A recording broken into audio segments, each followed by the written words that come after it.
This update brought to you by American Implement, indebted to the past, committed to the future. In a moment, the chairman of the Kansas House Ag Committee, Kyle Hoffman. Experience matters. That's why Conestoga Logistics prides itself in having over 40 years of transportation knowledge and skill to serve you and your customers. With a fleet of certified drivers and late model equipment, exceeding their customers' expectations is an everyday goal. Fast, courteous, and professional service with an outstanding safety record. That's what you get when you contact Conestoga Logistics at ConestogaEnergy.com. S&S Trailer Sales, with 2 locations in Ness City, Kansas, is where everybody goes to buy or rent trailers. They feature the all-new, all-aluminum Mauer grain trailer with all of the electric options, the easy-to-load detached trailers, and a huge stock of header trailers. At the west location, you'll find bumper pulls, goosenecks, and oilfield specialty trailers, along with flat and utility beds for pickups. S&S Trailer Sales in Ness City and on the web, but remember, you do have to spell out the "and." Wolfter Construction and Irrigation has been around a long time, and a lot of folks have trusted them to design, build, and service all sizes of commercial and on-farm storage for grain and equipment. Wolfter is also known for their outstanding irrigation division, where they stock a complete selection of nozzles, regulators, drops, gear drives, electrical, and structure components. Looking for an electric motor? Wolfter has a large selection in single and 3-phase. Next time, reach out to the pros who have decades of experience at taking care of business the right way. Wolfter Construction and Irrigation. We're joined now by Kyle Hoffman, who is a state legislator from Coldwater. He also is the chairman of the House Agriculture Committee. Kyle, thanks for joining us. Thank you for having me. Well, Kyle, as we look, we're just about ready to wrap up the session. Highlight some of the things that went on in the Ag Committee this year. Well, this year, most of what we dealt with were issues that we've been dealing with for several years in Ag Committee. I've been up here for 8 years, and 6 of those years we've been dealing with issues as far as pet animal bills, noxious weed bills, and industrial hemp bills. This year we were able to actually pass out all 3 of those issues onto the full House, and we're waiting for the Senate to pass out 2 of those issues back to us.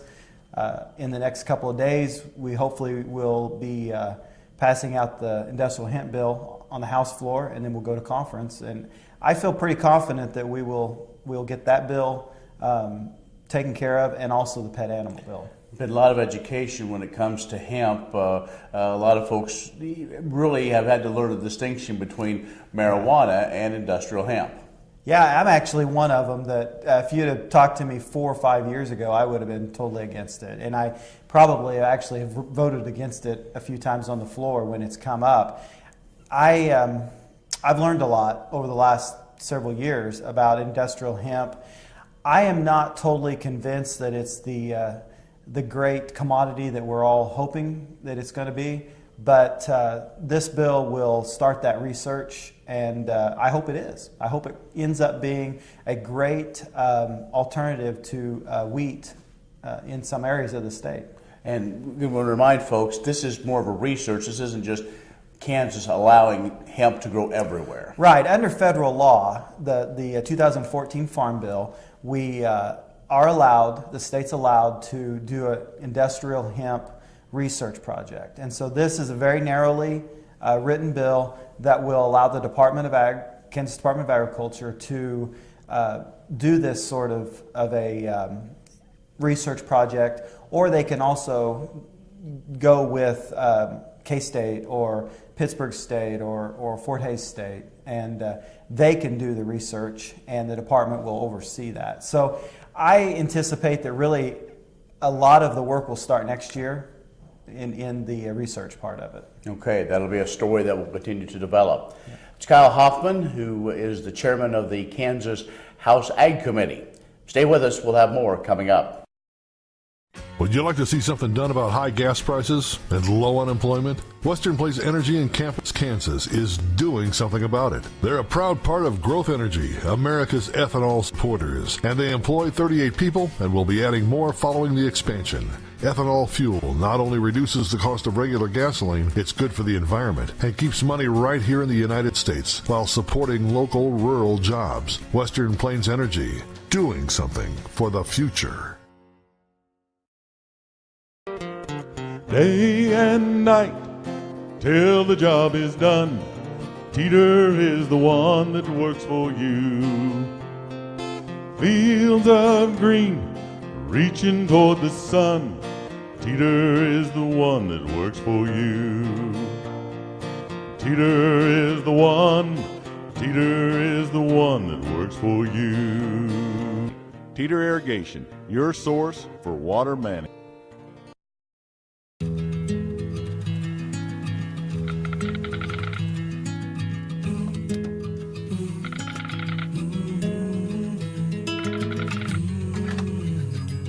The cost of everything has gone up dramatically over the last 75 years.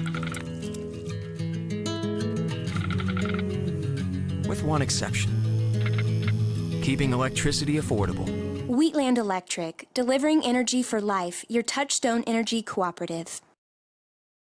We're joined once again by Kyle Hoffman, who is the chairman of the House Ag Committee. He is a legislator from Coldwater. Kyle, let's talk briefly. The pet animal bill was one that has been worked on. A lot of times there's a lot of different moving parts to this, but tell us about why it's important for agriculture. Well, several years ago, the large animal industry, our beef and those sort of, they came in and increased fees on them. And they were okay with that because they wanted to have more inspections and better suited. When they did that, what happened was that it kind of put the small animal and the large animal out of whack, I guess, to say, as far as the amount of money going to each one of them. So for the last several years, the large animal fees have been paying for a lot of the small animal inspections.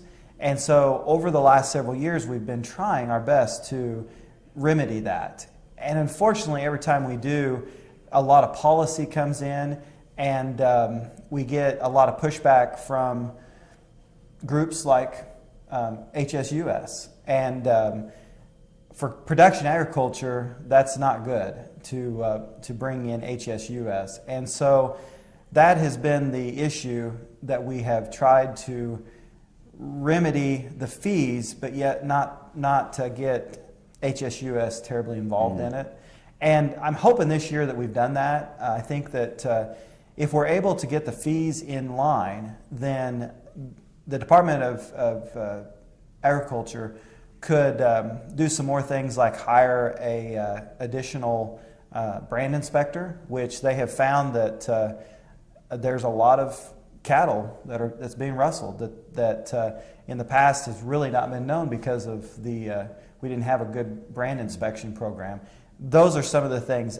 We've got things like health and safety of food that I think we'll be able to do a little bit more if we're not stealing those funds and going to this Pet Animal Act. Just have a little bit of time left. I know it's probably more time than what it should be. There was a poultry bill that came through. Yes, that was actually a very big deal for Kansas, and it probably didn't get maybe as much play in some areas as it should have. But we did pass a bill that brings in line poultry, the poultry industry, in with our other CAFOs, or confined eating or feeding operations. And it passed both houses. It's actually already been signed by the governor. And I think that Kansas has opened themselves up to hopefully build a good poultry industry in the state with the passing of that bill. All right. Well, we'll have to wait and see how that develops. So again, thanks for your time and appreciate your efforts. Okay, thank you. Kyle Hoffman, who is from Coldwater, he is the chairman of the House Agriculture Committee, has joined us with some items of what's going on this year during the legislature. When you've had a best friend for over 50 years, you develop a trust. And the Scott Co-op has been a trusted rural friend since 1957. A co-op keeps money in the area, doing business for and with their members. And that helps keep their hometown thriving with keeping money in the community. Scott Co-op is not just an elevator. It's the rural way of doing business. So, when you see an elevator, remember your friends at Scott Co-op. Conestoga Energy is committed to investing in technology in their communities through Inogen Corn, the exclusive hybrid corn specifically bred for use in the production of ethanol fuel. The Inogen Corn reduces energy usage in the plant, pays a 40% premium back to the farmer, and keeps $3 million in the United States rather than going to foreign countries. It's good for American farmers, businesses, and consumers. Conestoga Energy, fueling the new frontier.